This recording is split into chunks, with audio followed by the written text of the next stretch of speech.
diamond walk, Versace, Louis Vuitton, the likes, has a market share because of the abandonment wound, the rejection wound, and our inability to heal our inner child. No one would have the need to wear clothes that are worth a property on their bodies, that show loudly to other people that they're expensive, if the inner child was not wounded. Yes.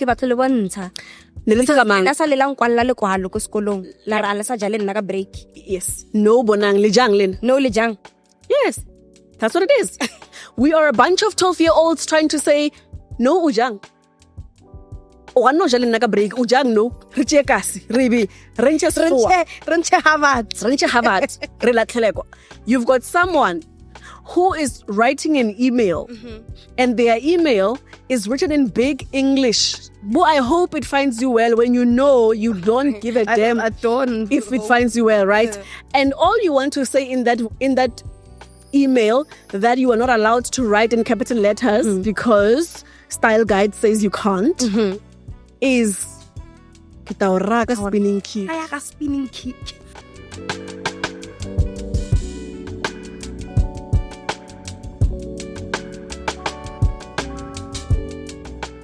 Hello and welcome back to the Legacy Collective with Khanyisa. This is a platform where we speak about, heal from and transform our legacies. Legacies that have been passed down to us, legacies that we are living out to leave to the next generation. And if you've just joined us today or any other day, welcome home, and we are so happy to have you. And I'm happy to announce that we are on 5,000 subscribers. And I've got someone very special today who's joining us for this special episode that we're going to do. And if you were with us from the very beginning, you will know and be as excited as I am. Guess who's back? Back again. Liz, the media maven, is back. I'm so excited. Hello, Liz. The lion is here. Zogu. That's right. Champion of the youth. You voice of the money. The voice of the money. I'm super excited to be back. I'm so happy. Oh my goodness. Yeah, no, resigning. Coach, you're very luxurious if you ask me. The last time you were here, never rent. Ne? No. So no regular property. But only 5K who is. 5K who is. I am so excited. It always brings me so much joy to hold space for you. Thank you. I'm so privileged to be back here. Yeah. And in case people are wondering, no, this is not the season finale. We are just taking a mental pause. Yep. Because the things that are spoken about on this platform need a mental pause. Sigh and clap once. Yeah, no, it needs a mental pause. Yeah. Thank you for coming back to hold space for me. I'm so excited. I've missed you. The collective has missed you. I have heard people who are asking me, hi, okay, Liz. Okay, Liz, they've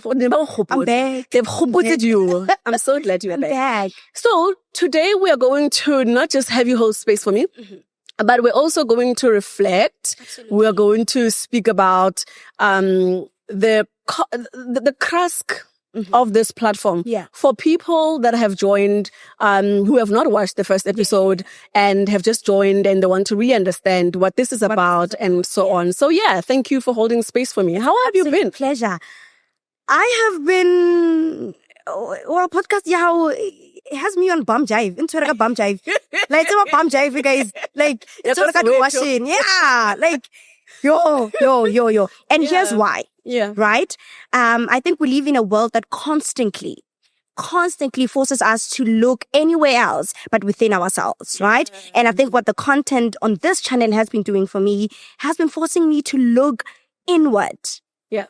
Right? And there's this beautiful quote that I came across as I was looking inward. Yeah. Right? It's by Carl Jung, who is a Swiss psycho analyst, right? And he says that the most beautiful thing one can do is look within. Because when one looks within, then he or she awakens. Yeah. Right? And this quote implies that true self-awareness and understanding of oneself comes from when you turn inward. Yeah. But that's not an easy thing to do. No, it's not. It hasn't been. Sure. It hasn't been. And that's a powerful code. And I think that's what the collective has been doing. We've really been looking inward. Yeah. We've been looking at ourselves.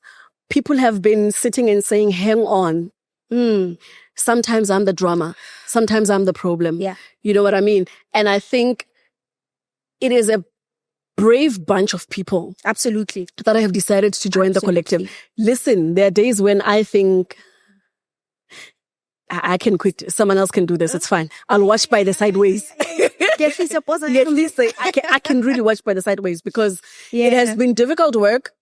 For me, it has been difficult work. I know for even the people that have come onto this show as guests, it has been a difficult task for them too. So I applaud everyone that all 5,000 of you, I applaud them for the bravery to look within. To look within. Yeah. All right. I've had a lot of feedback from people. Interesting feedback, unexpected feedback. You know what I mean?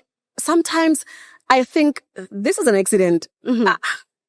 How did this happen? Yeah. For example, I got an email from this guy who was doing research, right? I think for his master's dissertation.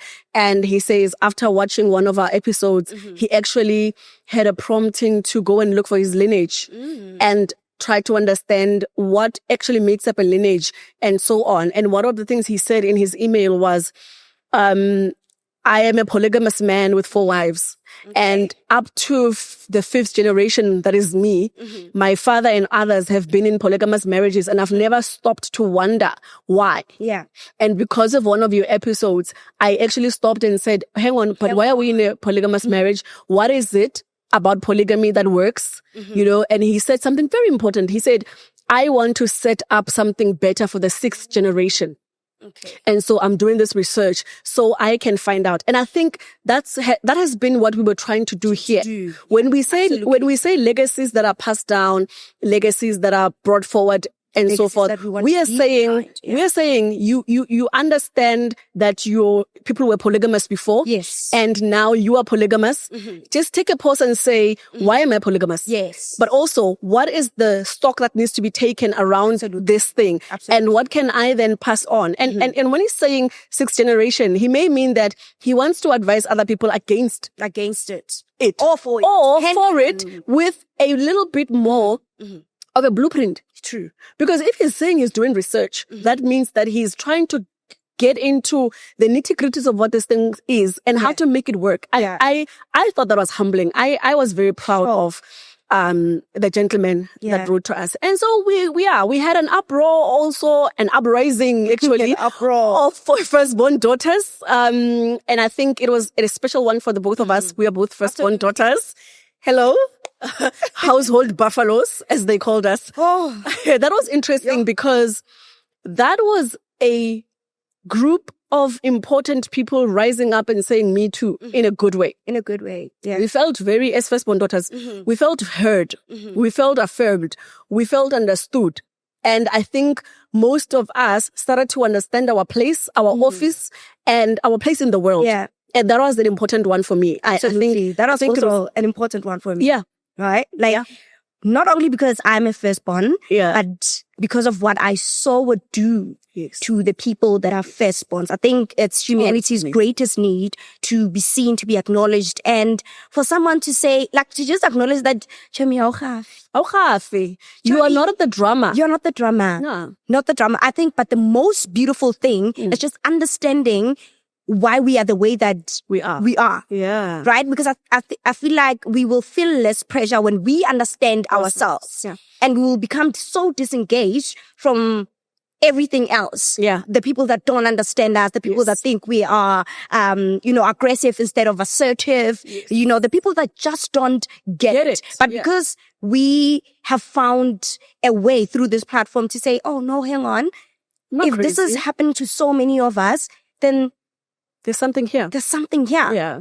And you move with power. Yes, absolutely. Move with power when you understand who you are. Absolutely. So I think that has been the highlight, really, of the uprising of the platform. And so, yeah, those are the feedbacks I've been getting, and it's just people saying, "You have helped us to look within. Yeah. You have helped us to look around. Yeah. You have helped us to pause, and say, hang on, what's going on? Pause. So I'm grateful. I'm grateful for this platform. Sure. Even if I was not the pioneer of the platform, I really would love this platform. Same. It is amazing. Same. I really I'd have still to be a say. fan, you guys. Yeah, it is. I'm grateful for it. So much so that we even have a retreat, because I think one of the things you and I spoke about in the first episode was that we want this platform to be a platform where people don't just come to speak about things.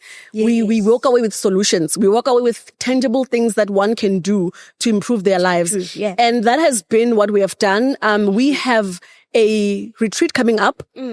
That was birthed by the uproar of the Firstborn daughters. We have a special retreat for Firstborn daughters that's happening on the 7th of June. The link and the details are going to be in the description and the comments, where Firstborn daughters are coming together to be helped, to be heard, to heal, to be restored.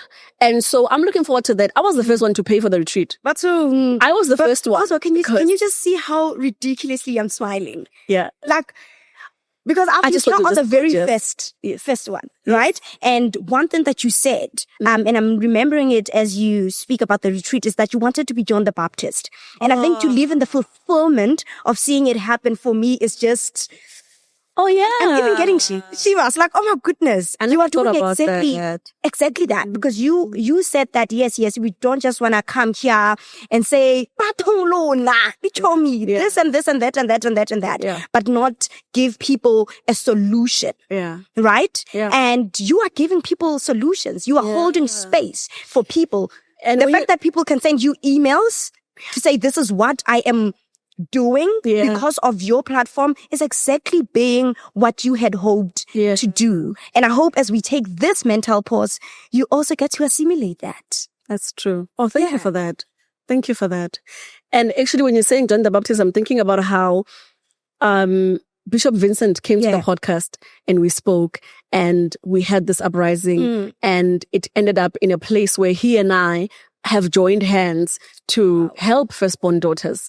It's not something I thought would have happened. I mean, really, when I said John the Baptist, I don't know what I meant, but you know, and now I'm seeing it happen. Yeah. Thank you for that reminder. Yeah. Okay. So what has been your feedback? What have you heard? I've on heard the a lot. streets of the legacy table? I've heard a lot. Yeah. A lot that came with so many sighs. Yeah. So many, oh my goodness. Yeah.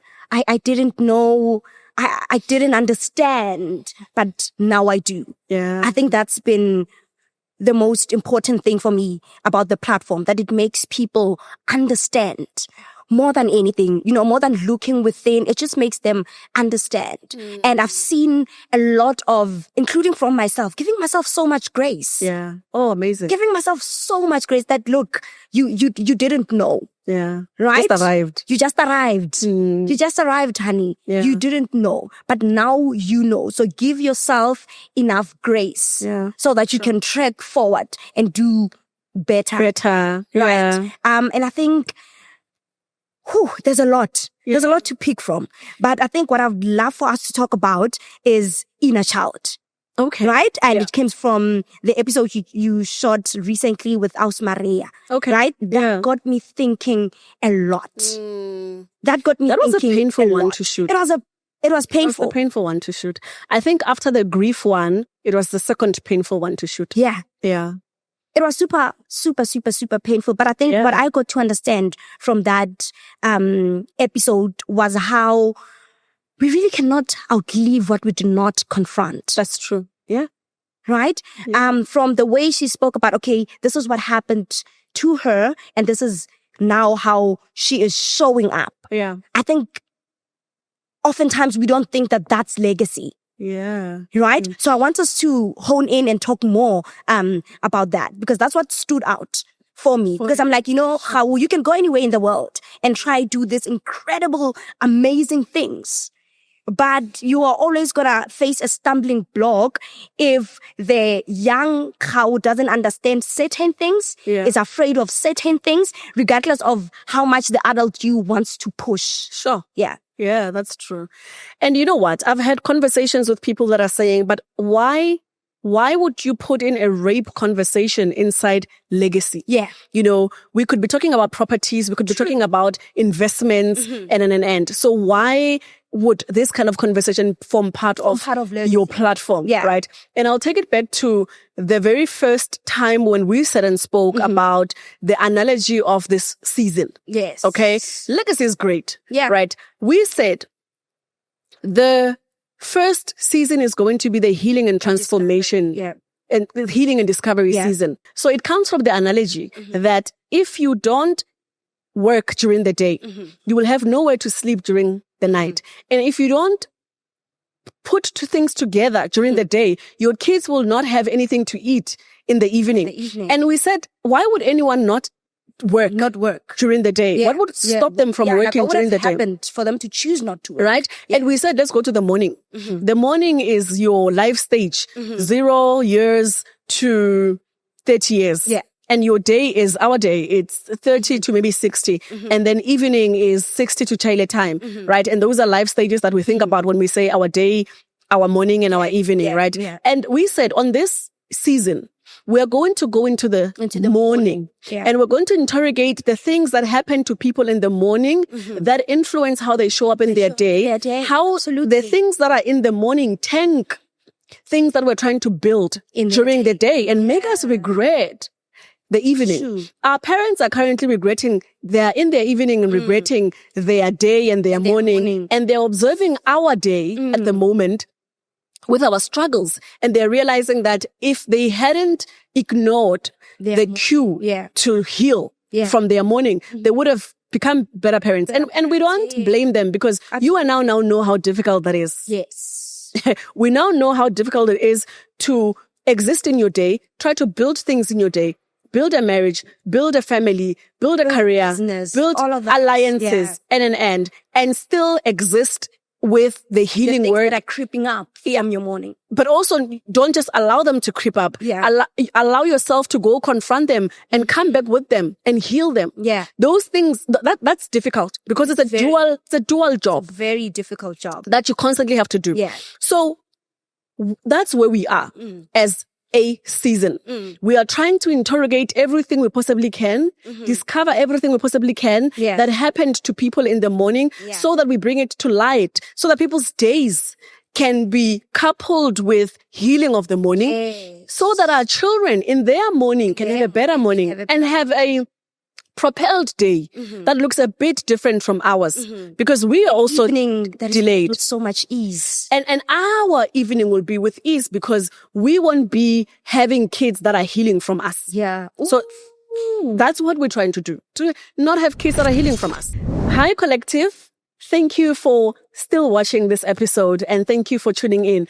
If you have not subscribed, please do subscribe. It means the world to us and it shows the internet that the conversations we're having on this platform are important and you would like to see them have more impact on other people as we continue to have them. And if you are someone who thinks this is great work that you would like to contribute towards, whether you are a corporate, whether you are a business, a small business, whether you are an individual and you think there is a way that you can contribute and partner with us, we'll have details on the comment on how you can contact us and in your small way or big way, contribute towards this platform and the work that we do here.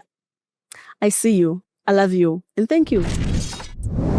Okay, so you spoke about why a conversation like rape would be a legacy conversation, right? Yeah. Let me show you. And I'm going to focus again on our pillars, your personal legacy, your professional legacy, your social legacy, as well as your relational legacy. Yeah. A conversation like that impacts all of those collective legacies. Yeah. Okay? Yeah. For example, someone who has been violated the way we experienced Maria to have been violated shows up in a certain way in a relationship. Absolutely.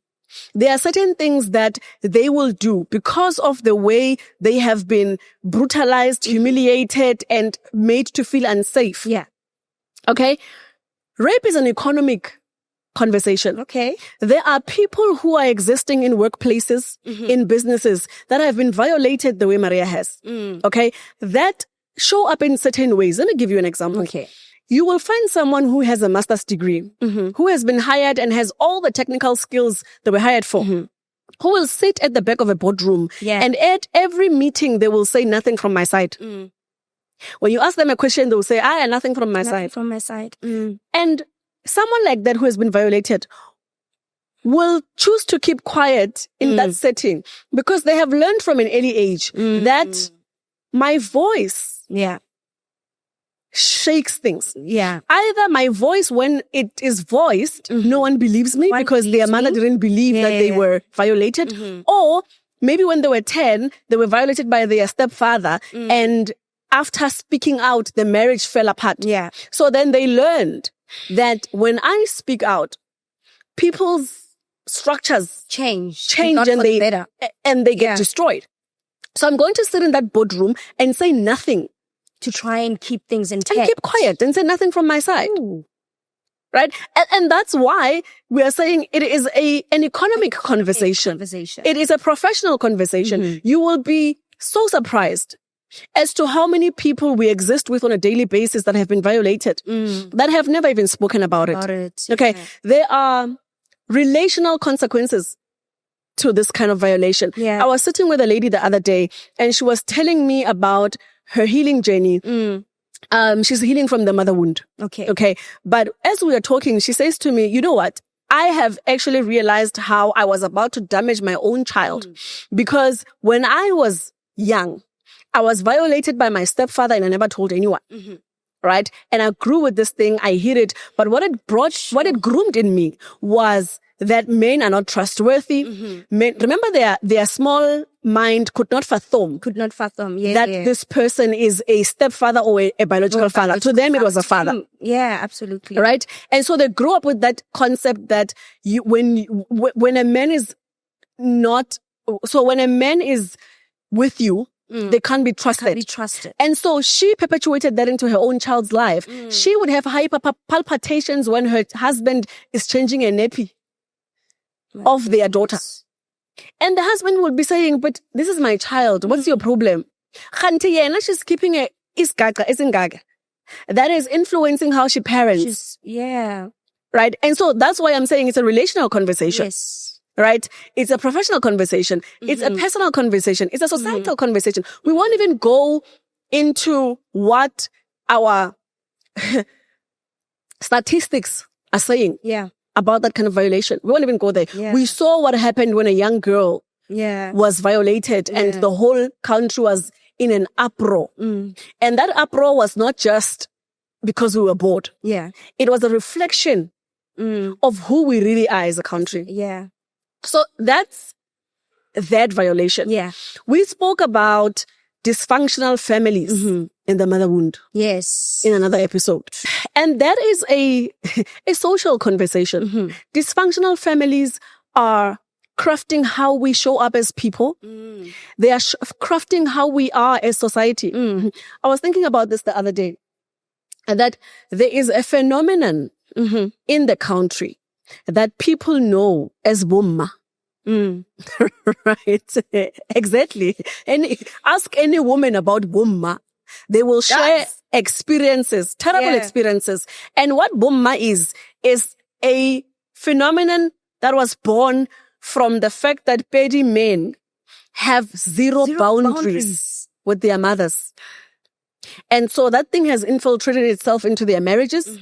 It has wreaked havoc in how people relate with their children, wreaked havoc. And I believe, actually, if someone is interested, they must actually go on a research about this. What really happened in the petty culture and what happened to petty women? Because this thing is not a one-man show. It's a collective narrative. Absolutely. The reason why we know it is because it's a collective narrative. People know bumma. And that it's people don't have. Very well known, Right? Yeah. What happened to the family structure? And I can tell you now that fatherlessness has played a big role in the lack of boundaries between men and their mothers. Yeah. Right? But particularly in that tribe. In that tribe. It has been vile. Yeah. Someone needs to investigate it. Mm-hmm. But the mother wound, Mm-hmm. see, Bomma is a mother wound Yeah. speaking through the lens of a man. Of a man. Yeah. But Bomma was created by a dysfunctional family. Because when the men left, or them, and again, fatherlessness is not just about the man that lives physically. Yeah. It's also about the man that lives mentally, Yeah. And psychologically, emotionally. emotionally. Yeah. Right? Yeah. And women feel like they have to overcompensate. So that's where Wimma comes from. And so the conversation becomes a lot bigger than us. That's you and me with sons. Yeah. You know, you and me with mothers-in-law. It goes bigger than that. Yeah. And then, speaking of fatherlessness and dysfunctional family, we as a country are a dysfunctional family. What's that? We, hear me out. Remember we used to have the family meeting. Yes. Lockdown. Yes. Right? I remember that too. And we didn't even take them seriously. We took them seriously to the extent because our lives depended on them. But if you remember the texture of the whole thing, it was very non-serious. Yeah. Like unserious. Yeah.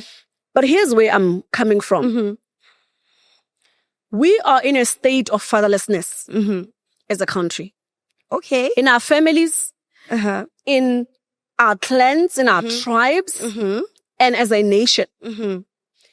When and it's got nothing to do with the people at the helm. We're not going to talk about that. Hi, Baton, cupcake, we have a father. Imagine, how did we get here as a country where we call a whole sitting president of the republic cupcake? Imagine when our parents were in a crisis, they sang a song. My goodness. Yeah. They said, Oliver Tambo, Teta no border, Akhululu Mandela. Yeah. That song was not just a song. Okay. It was an acknowledgement of protocol. Oh, okay. It was an acknowledgement that we are fathered. Because if anything is wrong, we know that Utambo uzokhuluma no border. So we know. Mandela. Okay. So let's do it now. Let's say we're in a crisis and we need to do the song, right? So what are we saying? We are saying cupcake, Khuluma no, Stenhazen grade 12. Yeah. Akhulume no juju. Fatherlessness. It's not bad. Let's start. Cupcake. Where have you heard people call a sitting president cupcake? Naya avume. Nowhere but in South Africa. Nowhere but in South Africa. Avuma because he's also realized that there's no point. So that's what I'm saying. Hekere, we are a dysfunctional family. Rena by ourselves. And we are dysfunctional because we are sitting on secrets. We have golden children in this family that are holy cows that can't be touched. And we have black sheep of the family. The black man is the black sheep of the family. The black woman, the young youth black woman under 35 is the golden child. And the black man, the black sheep of the family is pissed at the golden child. Because now the golden child is suddenly getting opportunities. And the parents are not even trying to have a conversation that is fair. Conversation of balance. A conversation of balance. Yeah. And so the golden children are sitting at the corner saying, yeah, so at all. And we will power them physically. Yeah. I get it, we've got the black sheep has power to beat us up. And then the golden child has economic power to say, you're not a man if you can't do this for me. I can do it for myself. And then this one thinks the solution is to beat up this one. And we've got a crisis and we call it GBV. We're a dysfunctional family. Sure.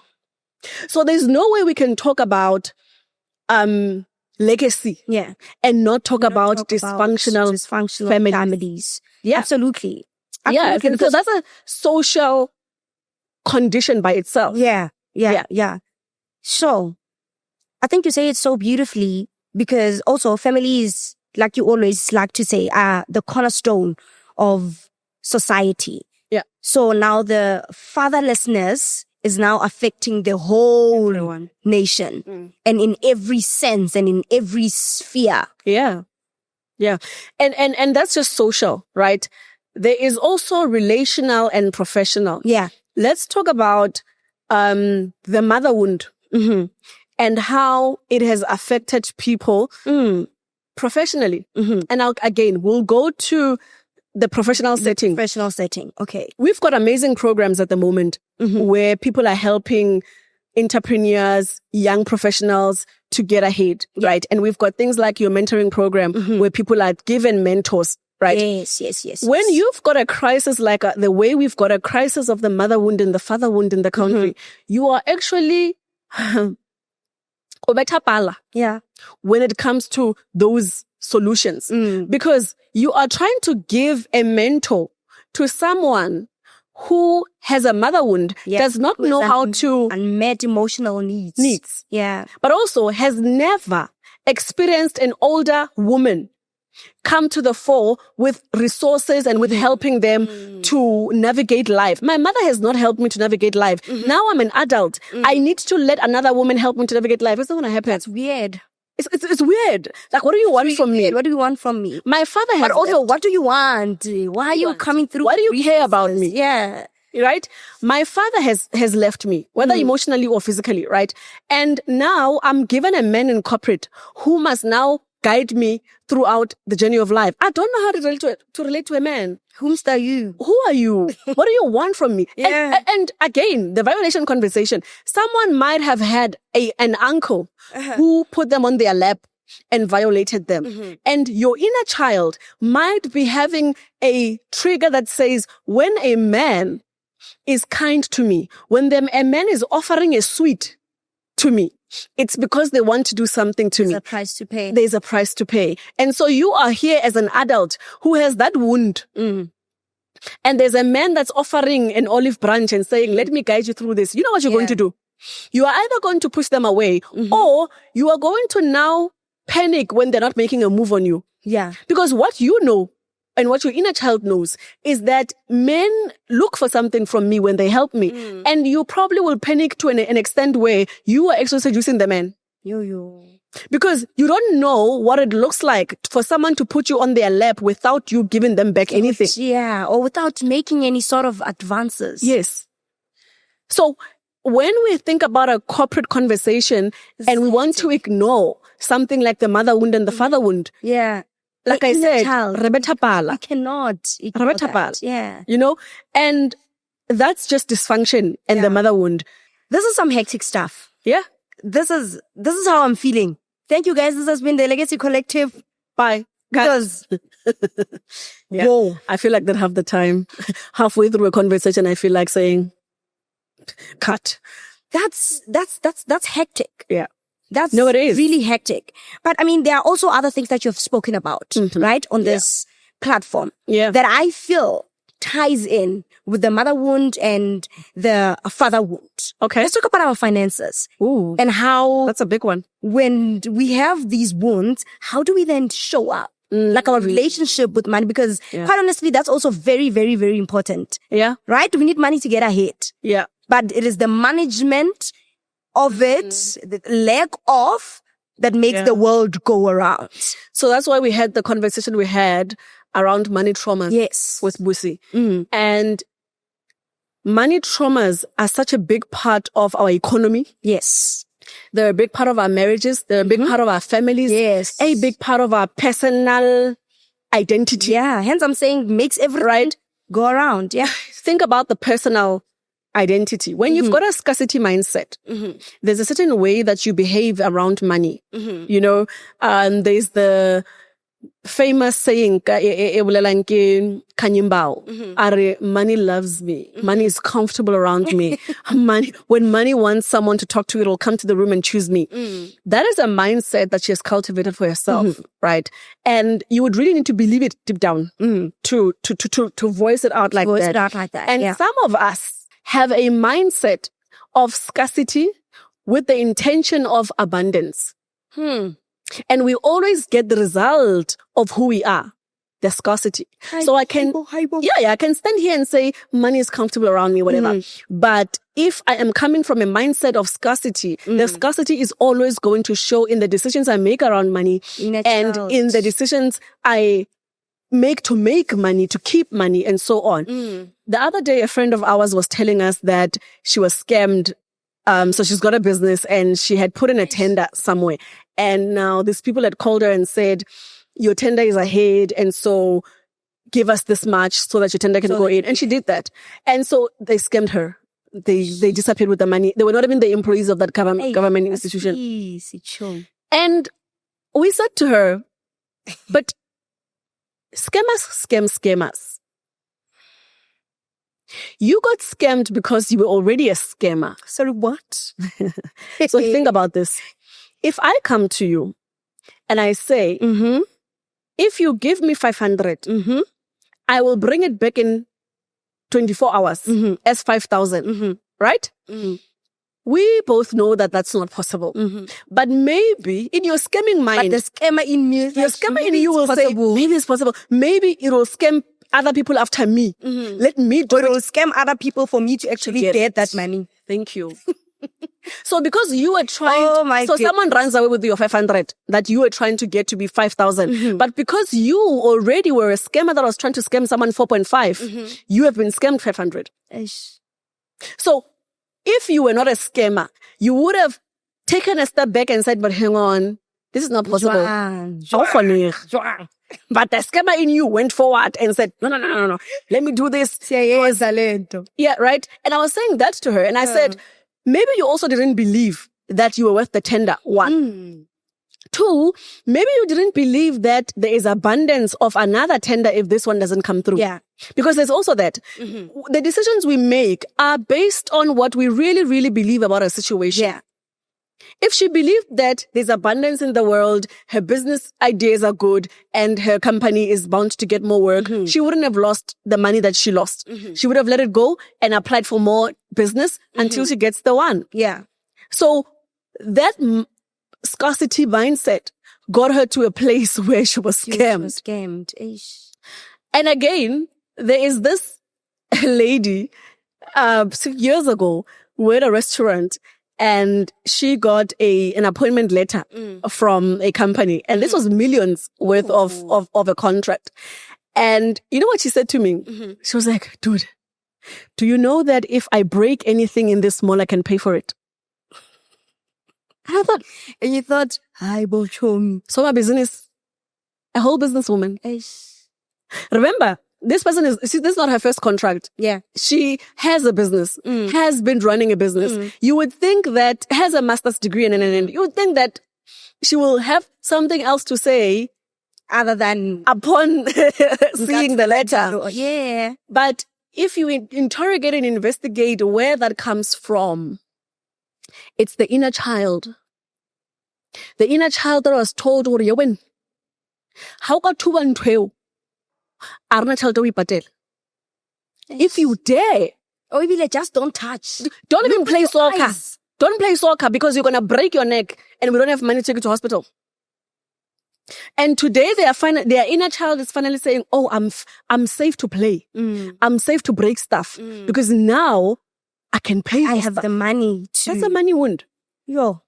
That's a childhood wound and a trauma. So that's why it was important for us to have the childhood money wound conversation. Because it's a big conversation. It's also a relational conversation. It's a conversation that is happening in marriages.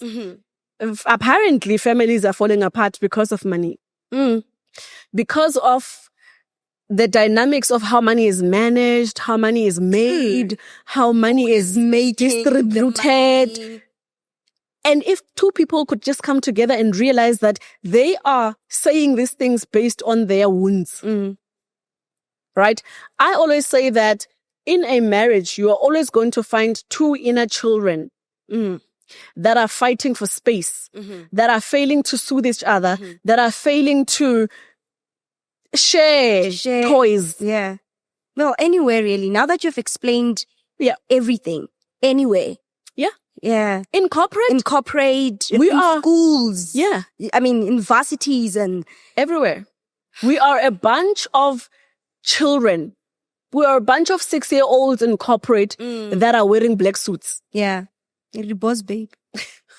Actually, It's coming to my mind. actually, Boss if- babe. Rinyanya the dummy because we are still children, but we are managing things and oh my we are messy. We are managing things in a messy way. We are eating with our mouth open. We are spilling things everywhere, right? If you think about the concept of eating with your mouth open, you will understand that we are a bunch of 6-year-olds in a corporate that are 3-year-old. that are influencing corporate culture. Yeah.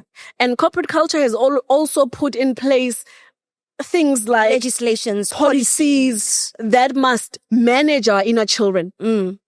Because when you've got a sexual harassment policy in a workplace, who are you managing there? You are managing the little boy. The little boy. That's going to touch another person's child harshly. When you are having a disciplinary hearing, you are managing a process of gogalangwana. That's what you're doing. So actually, if you think about it, we are on the N1 highway as drivers. We are a bunch of 6 and 12-year-olds that are driving German when machines. you're trauma Yes. or kid. Yes. In marriages, we are 12-year-olds and 10-year-olds that have no business being married. Babe. We have no business being married. Oh my goodness. Because you've got two people who are having a conversation and this one's inner child is saying, at every turn, people abandon me. And so when this man says, I don't like the color of your shoes, your inner child is already saying, they're about to leave. Bye. They're about to leave. It's chai.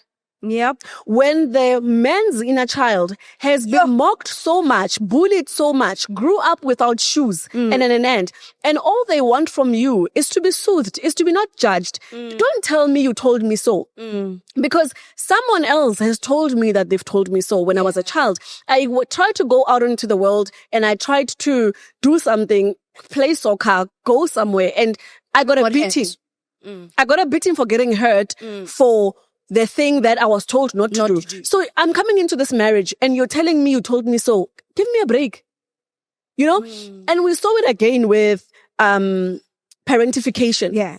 When the firstborn daughters were saying, we now understand that when we were parentified, this is why we show up the way. We show up the way we show up. We show up, right? Yeah. Parentification makes you think that, one, you need to baby everyone around you. That's what firstborn daughters do. Yeah. They baby people, they parent people, and you can even see it in corporate. I saw it when I was a young manager.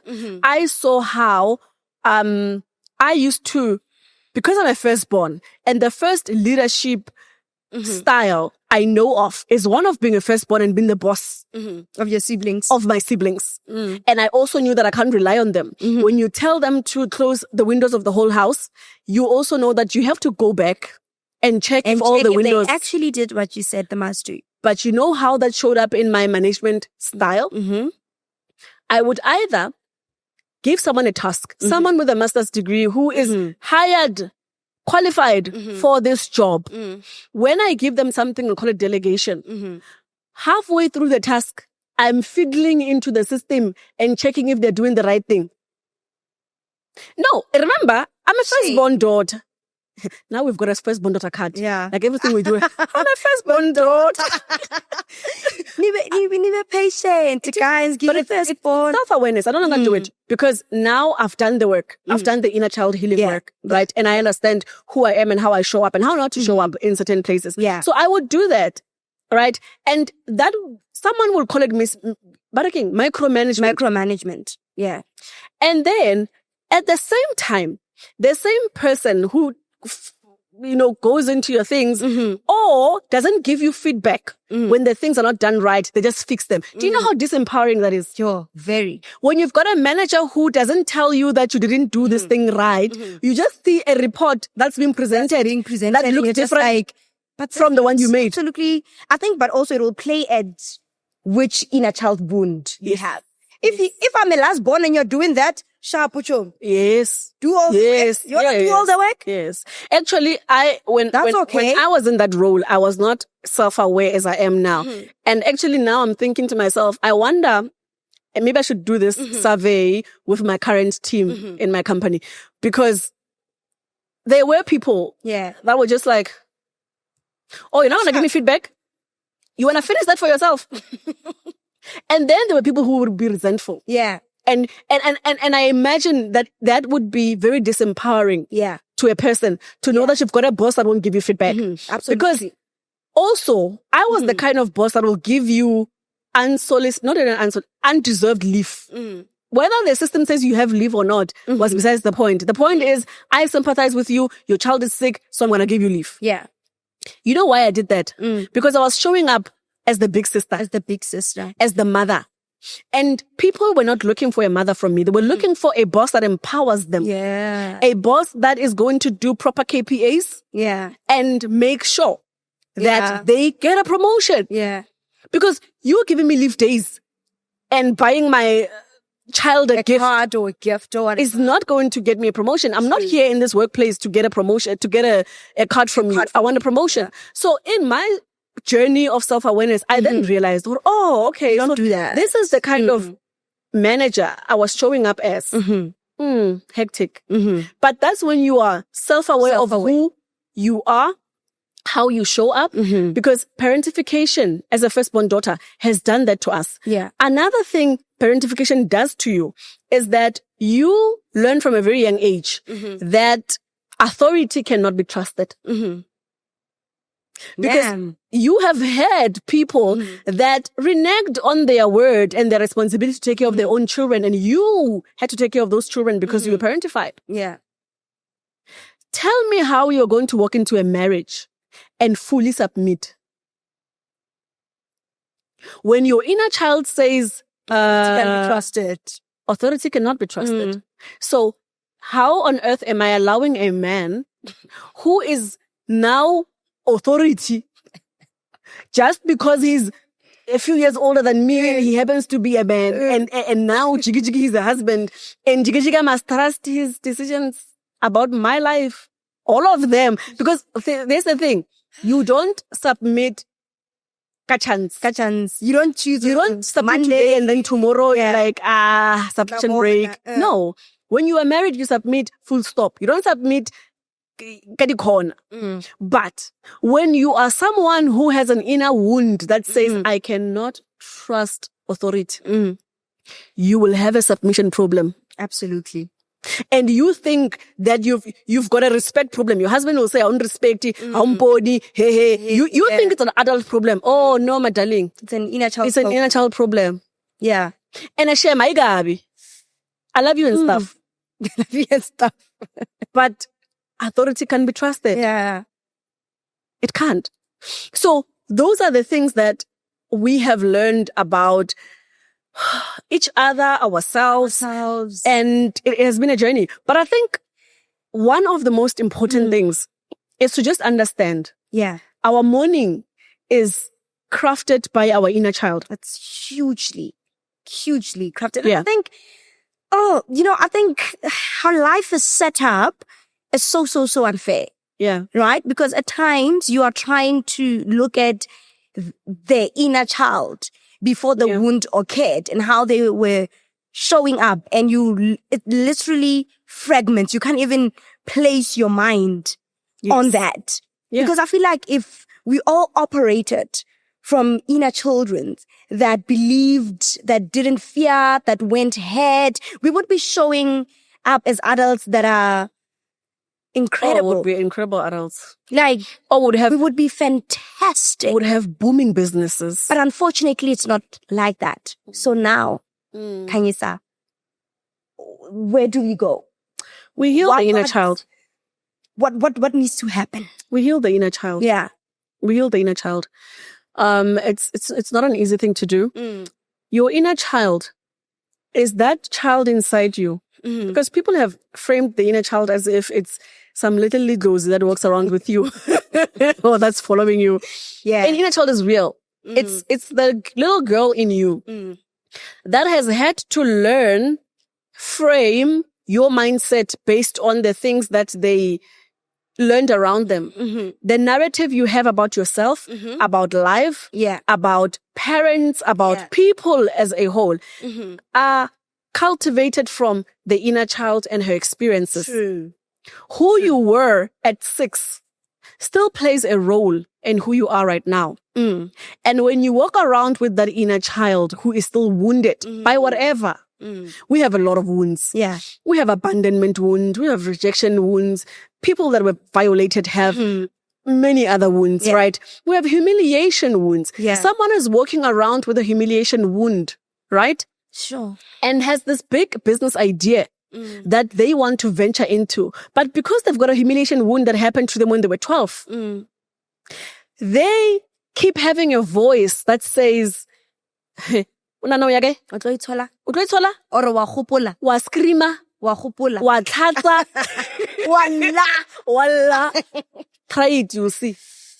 Someone has a great business that they're sitting on and they want to leave 9 to 5 to go pursue that business, but they're just sitting on it because of the humiliation wound. That is saying, what if they laugh at me the way they laughed at me in primary school? Who will like me when I go to present my business? Because when I tried to eat with these guys, ka break, they laughed at me and moved to the other tree. And rejected me. That's a rejection wound. Yeah. But in the same way, right? That wound, right? Okay, I am not going to do this. Because at 12, this is what happened. Yeah. That wound can also drive this is what I'm going to do. To show them. Yeah. That actually, let me show you where it comes up. Do you know that Diamond Walk, Versace, Louis Vuitton, the likes, has a market share because of the abandonment wound, the rejection wound, and our inability to heal our inner child. No one would have the need to wear clothes that are worth a property on their bodies, that show loudly to other people that they're expensive, if the inner child was not wounded. No, ke batho le bontsha. Sa lelang kwalla le kwalo ko sekolong la ra le sa jale nna ka break. Yes. No bonang le jang len. No le jang. Yes. That's what it is. We are a bunch of 12-year-olds trying to say, no ujang. O no jale nna ka break, ujang no. The cars. So insane. The cars that people are buying. By the refa. All the inner child is trying to say is, hello. No intimate toy. Look at me now. I have a bigger toy. Look at me now. And a more expensive toy. That's what they're trying to say. If the inner child was healed, oh no, people will be buying things that we have no business knowing about. And they'll be building quiet wealth. Let me show you. And this is why I keep saying people are eating and chewing with their mouth open. Yeah. Because here's 2 instances that happened during lockdown. One, there was a guy who was a prominent businessman. We didn't even know about him. Okay? And this guy decided on 1 year that he's going to have a fleet of cars, luxury cars. And he's going to send them to Durban with his names on those cars, right? We remember that. Where is he now? He was eating with his mouth open. Absolutely. And his inner child to say tanked him. His inner child tanked him.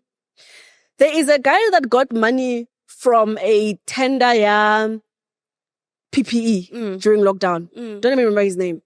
And he posted himself posing next to, I think, 3 very, very, very expensive cars. Okay? We're not gonna.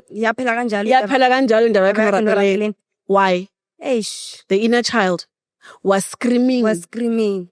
And saying, Mponeng. Absolutely. This is me. Because who posts a car? Like, think about it. Why are you posting a car that you bought? Especially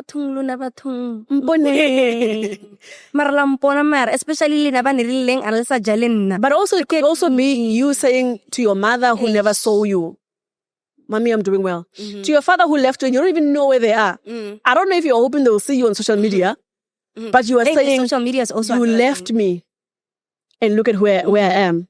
You left me. Look at what you There's lost. actually what do they call it? A TikTok sound. Oh my goodness. What And is now that I'm thinking about it, Yeah. I think it also plays on our Inner child inner child wounds. wounds.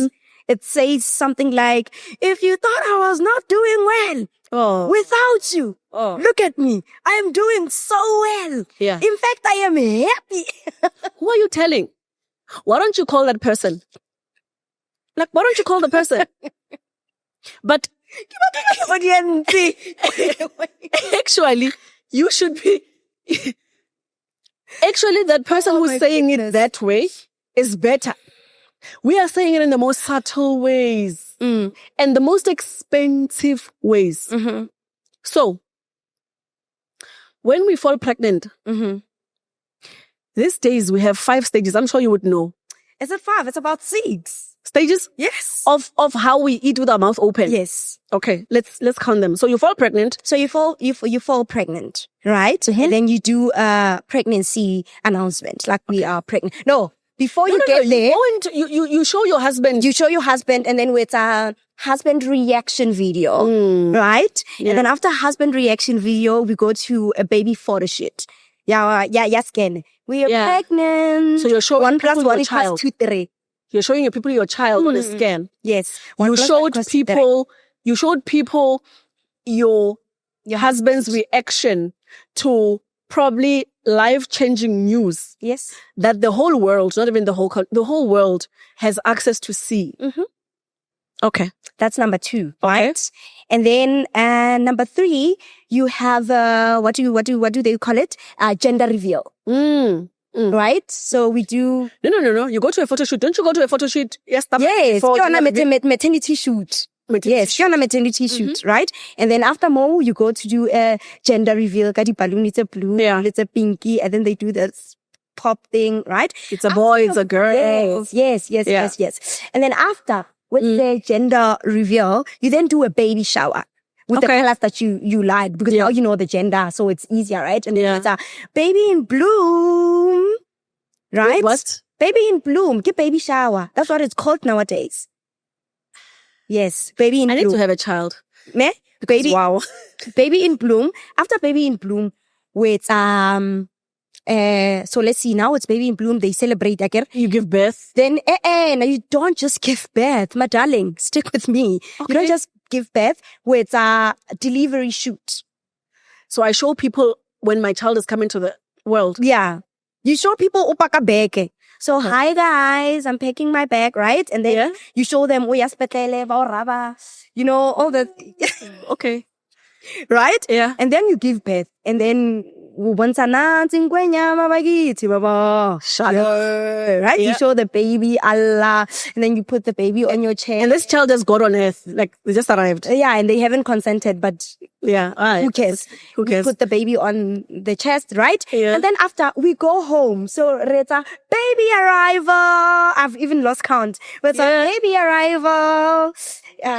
Normally with like immediate family members, right? Okay. And then, Hewana, Atena, like 3 months. Because remember the baby. No. Ooh, I get it because not every family member managed to see the child. Fine. But after 3 months, what do they call it? Sip and see. Yeah.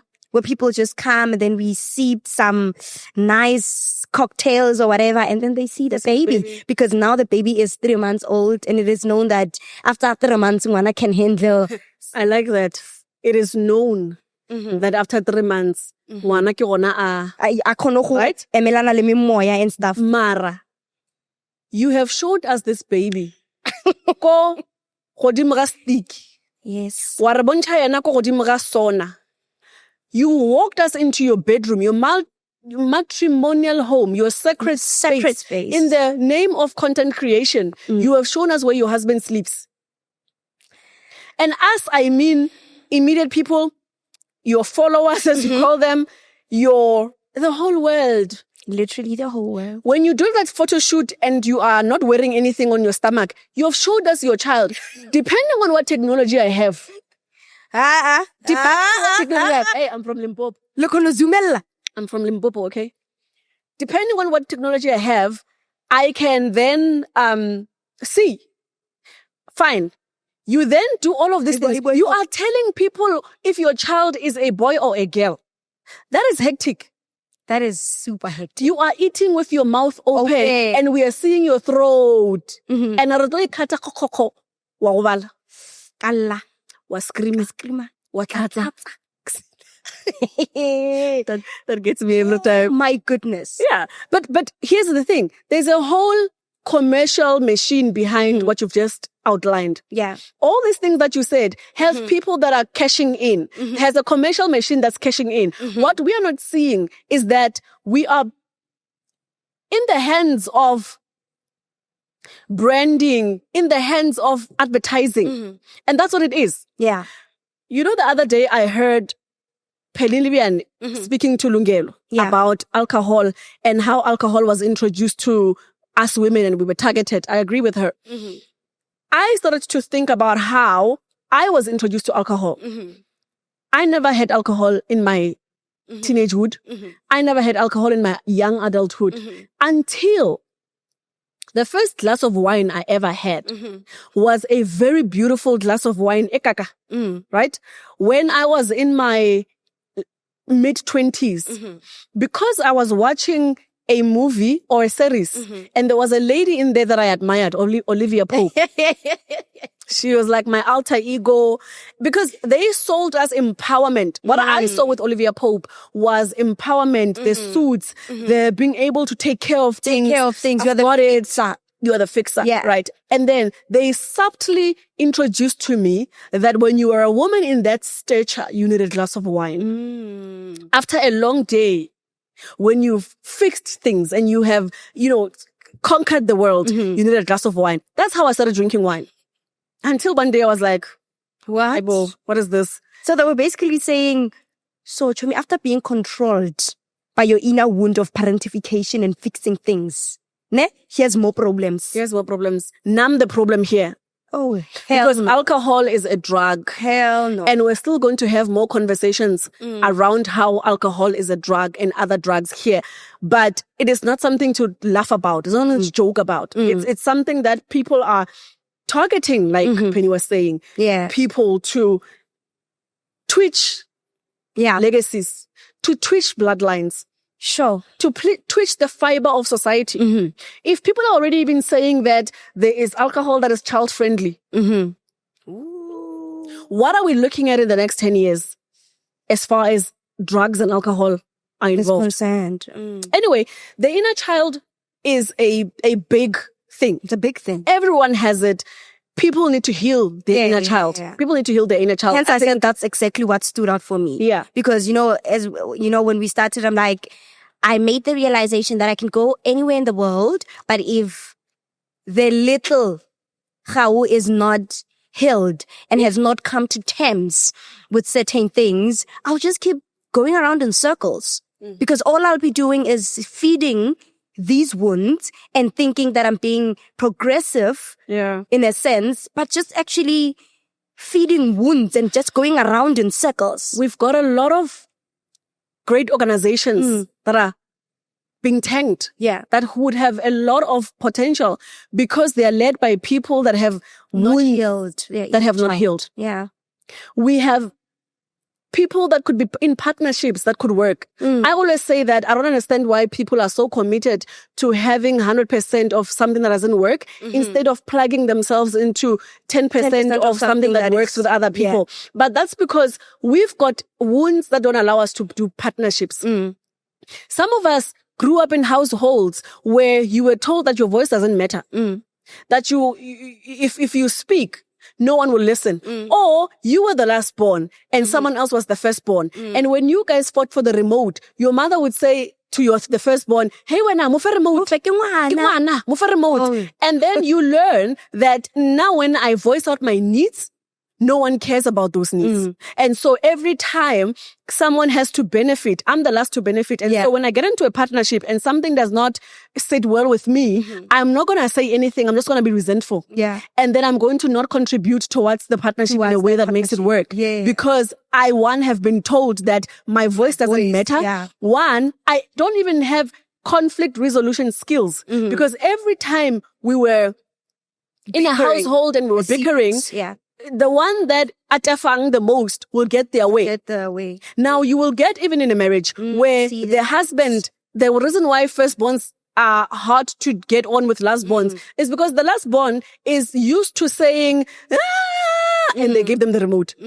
No negotiation skills, no conflict management skills. They have not even learned how to hold space for another person. Because when you want to watch Sabrina the Teenage Witch and you want to watch Dragon Ball Z and you want to watch Cocomelon, the three of you need to find space through an older person to hold space for each other. Negotiate interests. Yes. Now people can't negotiate interest in marriages. They can't negotiate interest in business partnerships. Hence, I will go with the 100% one because then even government now is saying it's great that you are a woman-owned business. We love it for you. Yeah. Please go find a partner and Yeah. you gain a better chance. But and I always say that money is there.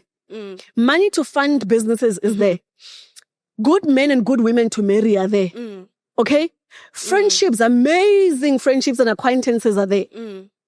Our inner child is tanking them at every point. Corner. Sure. Like our inner child is driving the car that we are driving. Boss baby. Boss baby. Our inner child is driving the marriage. Our inner child is tanking the business.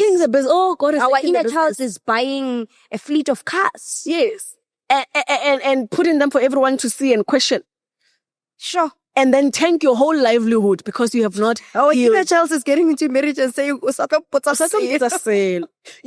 the other day I was thinking, Gore, even in corporate, how we've got laws about how we must interact with each other.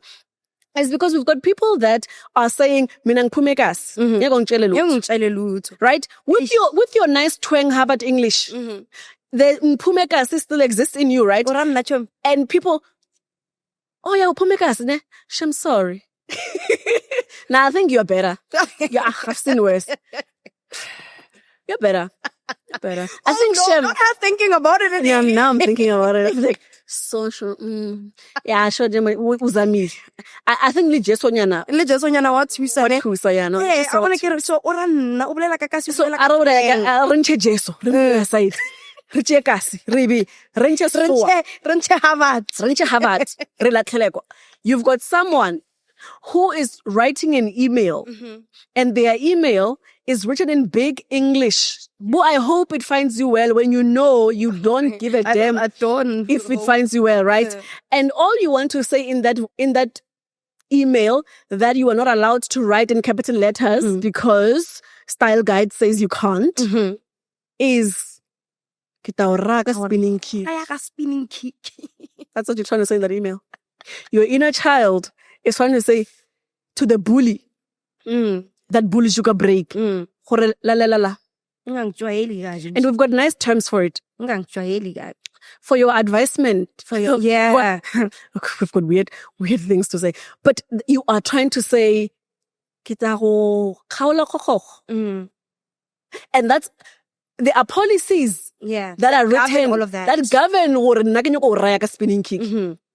And it doesn't help anyone. Yeah. Because we have... And look at these policies are already aware. That's why they are put in place. They are aware.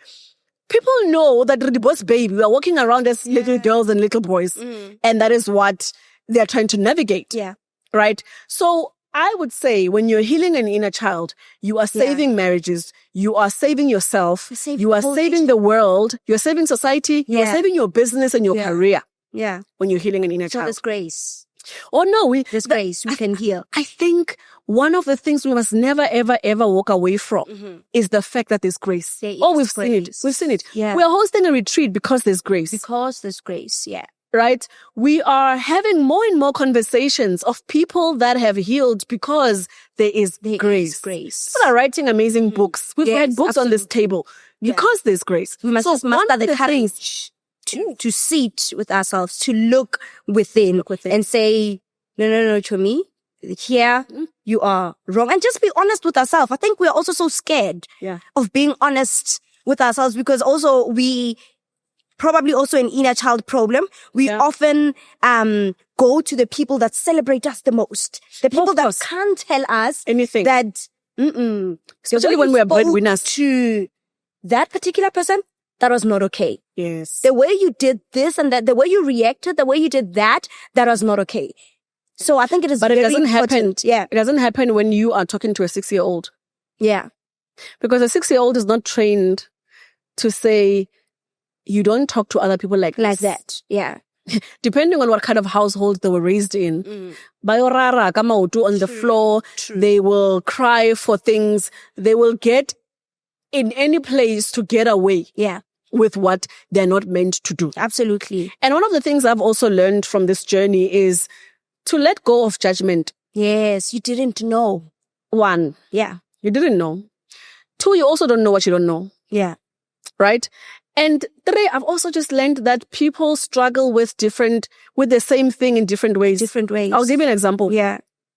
Someone the other day was graduating and their status was, the caption of their thing was, as other people collect body count, I'm collecting degrees. Hi, boo. Okay? Nice. But if you look closer to that, and you look at a person who's collecting body counts, they probably have an abandoned wound. And they're looking for their father in the sheets. Yeah. The one who's collecting degrees is probably suffering from the abandonment wound and is suffering from perfectionism, self-sacrificing, and because they're also suffering from the father wound. So the both of you are suffering from the same thing. This one's expressing it in different ways. Yeah. And what has happened to you happened in different ways. Yes. You might have learned that you need someone to fill that void in you of a father. And so you're going to do it with people that obviously want to sleep with you. Yeah. Then you are collecting body counts. Kamo, this person has realized that they will never be enough or worth loving if they are not constantly performing and achieving stuff and doing. Remember they said that we don't know how to be, we know how to do. And this person is busy doing, and they are running from one business school to another, looking for their father. Yeah. This one is looking for their father in a business school. This one is looking for their father in men's sheets. But both of them are struggling from the same thing. And so from that, I have learned that you don't get to judge a path you know nothing about. Know nothing about. There's grace. There's grace. I think that's my favorite words. Yeah, there's grace. There's grace. There will always be grace. Yeah. There'll always be grace. So yeah, are we mid-season? We're not mid-season. We just arrived. We just arrived. We're just taking a mental pause. We're taking a mental pause. We're taking a mental pause that is needed for us to reflect. This is what we've been doing. This is where we are at. And this is where we are going. Yeah. Which is what I feel has been important for me in my journey, with the podcast, just listening in on the material, that it's important to take a mental pause. Yeah. Pause and say, okay, I didn't know that. Yeah. But now that I know that I'm showing up this way because of my hectic and chaotic morning, or because this and this and this happened, this is how I can take stock, with this awareness, so that I show up better later. Yeah. So that's what we're doing. And I'm so proud of the firstborn daughters that have taken stock and are showing up better. I think physically, like practically. Yeah. Hosting the Inner Child Healing Retreat has been a humbling experience for me, because just imagine, it was confirming that what we are saying here is not going to deaf ears, right?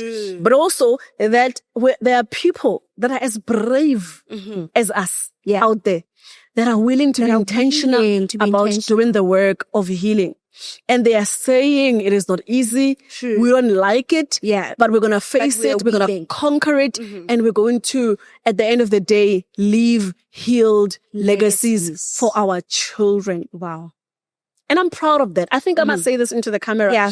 I'm proud of everyone who has joined this journey with us and has, in their little small ways, done whatever it is, whether it's have that difficult conversation with yourself and with a loved one, really look at your decisions and your choices, and really just have a mental stock and a mental pause to say, but here I was wrong. Here I was done wrong. Yeah. And so on. And so I'm proud of you for taking the step to join this platform, to join this movement and this calling that was bestowed upon me. Yeah. No matter how many times I tried to run. Yeah. And I'm grateful. I'm also grateful to God for how far we are and how far we've come and where we're still going. Yeah. Sure. That has been the journey. Wow. Amazing. It feels like it's been a year. It does. It does. And we're not even, we're just like voices. How far away. It's been, yeah. It's but that's been just hectic. amazing. Yeah. I think it's amazing because we don't just try to entertain people. Yeah. We really just try to do the deep work. Yeah. Get people to look inwardly. So that they awaken. And so that they are awakened. Come on now. I hope you were awakened by all the episodes that you have seen. Really. I think God will grease our elbows as we do this work and as we continue. And I think may God grease your elbows as well as you continue to heal with us and transform your legacy. I always say that healing comes at the frequency of truth. Yeah. And I hope you are still as committed to the truth that you are finding here and finding within yourself. And this has been an exciting episode of the Legacy Collective with Khanyisa. I wish you grace. And I love you. Bye. Bye.